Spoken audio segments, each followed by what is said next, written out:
I just don't think that short form is the place to really spend your precious energy. Like if you were to die tomorrow, would you be glad that you made 5 short form videos for the following week?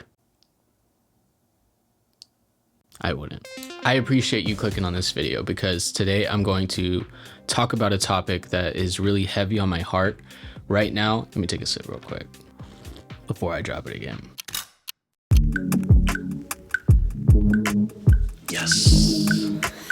Every time I make coffee and I bring my cup to my office, 9 times out of 10, the very last step that I take, I end up spilling it, which is exactly why this is filthy. I wonder if I can throw that in the washer. Anyways. Oh, I spilled it.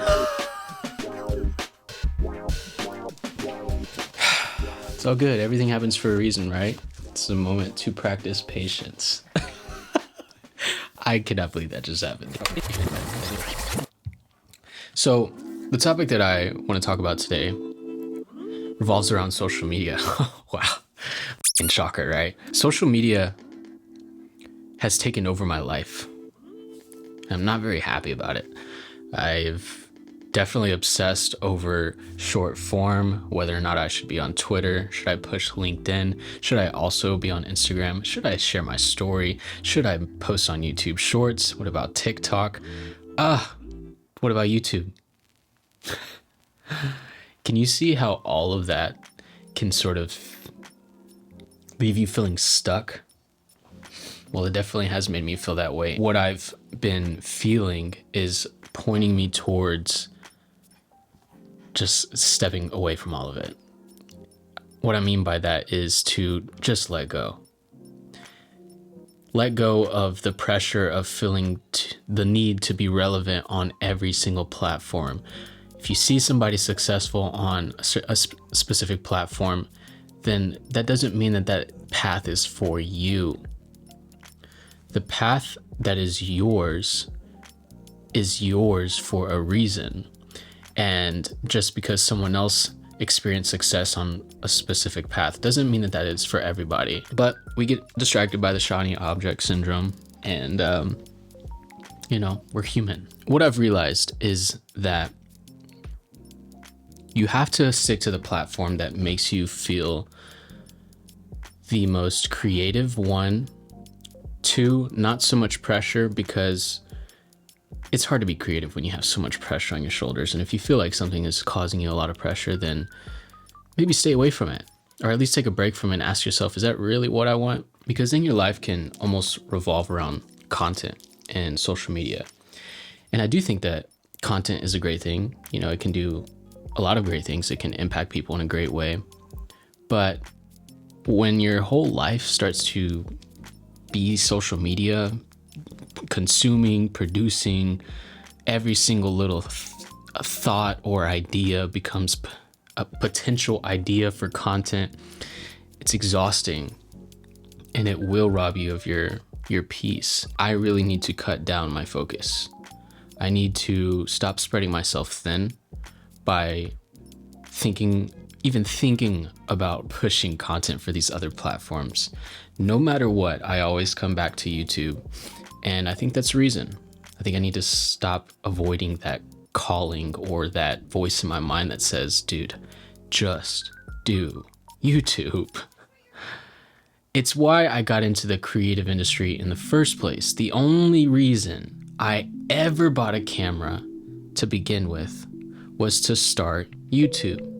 I found photography by accident. I found filmmaking by accident. All of this is a complete accident.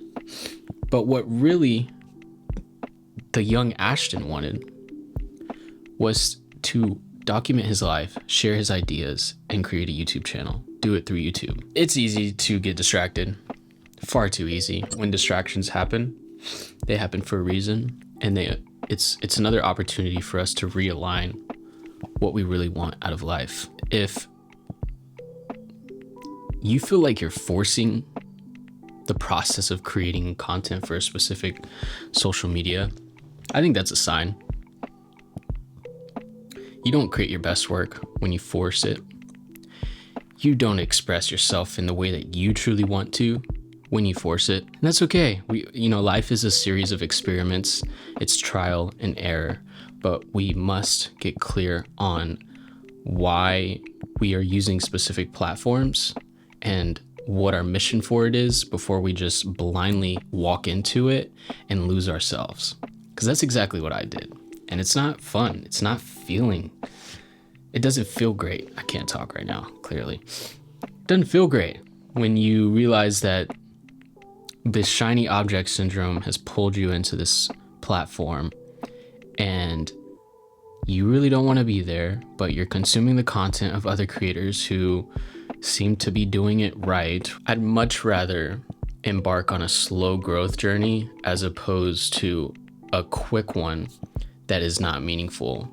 Like, I'd rather it be slow growth, me fulfilling my purpose, doing it in a meaningful way, doing it in a mindful way, and also being able to appreciate the mundane activities of life, which is walking, reading a book, not always thinking about content.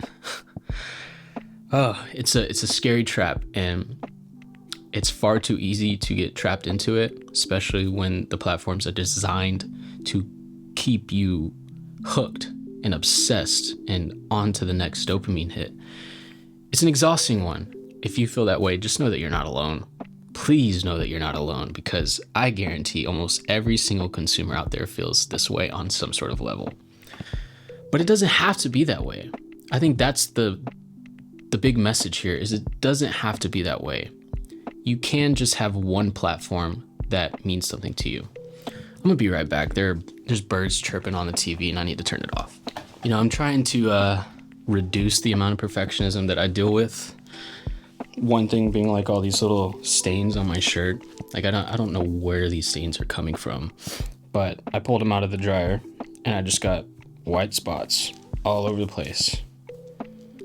I was never really good at doing laundry, so I'll take the blame for it. Just realizing that not everything needs to be perfect. Your content strategy doesn't need to be perfect. The way that you show up on camera doesn't need to be perfect. And perfect isn't the point anyways.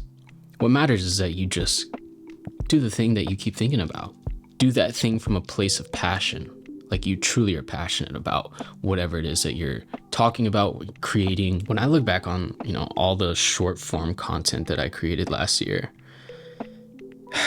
besides me actually getting in touch with one of my clients, all of that time and energy and effort that I put towards creating vertical videos just feels wasted. And I don't feel that way about long form content. Even if something doesn't get the results that I was expecting, even if, it doesn't resonate with people, it always came from me. Like, it actually came from what I wanted to create, because with long form content, you have to be sure about that piece of content that you're going to create, because it's a whole process. So there's more TLC, there's more tender love and care when it comes to long form content. And I don't regret any YouTube videos that I've ever made. Ever. And I think each video taught me a lesson, but I don't feel that way about short form content. And the more that I create short form content, the more that I just feel like it's completely meaningless. Even the consumerism behavior. Nobody is hopping on social media to learn anything worthwhile, to find something that impacts them on a deep level. It's all just surface level. I think that is the exact way that I can explain it. Short form is surface level. How many people can you say that have actually impacted you did so in a 15-second short form video? I'll be generous here. A series of 10 short form videos. I can't think of anybody. I just don't think that short form is the place to really spend your precious energy. Like, if you were to die tomorrow, would you be glad that you made 5 short form videos for the following week? I wouldn't. So I think the goal moving forward is to not get distracted. When you're not getting the results that you want, don't let the flashy object syndrome or the shiny object syndrome stop you from pursuing the thing that you want to do and the thing that you are passionate about. Everybody's going to be doing different things, and you can't do everything. You literally cannot do everything. It's impossible. So don't spread yourself thin. Prioritize the thing that actually means something to you, and that you know over the lapse of 10 years that if you just stuck to it, it would mean something in the end. I always reflect on that. Like, how would I feel if I were to go my entire life just making short form videos? God, that would suck. I would regret so much of my time and energy and creative energy that I just put towards these surface level pieces of content. So anyways, I say all that because I'm grateful for YouTube. This platform has truly just been so awesome. It's been a journey, and it's taught me so much about myself too. I think that is another thing that is just so powerful about the platform of doing long form content. You really extract parts of you that you didn't know were there.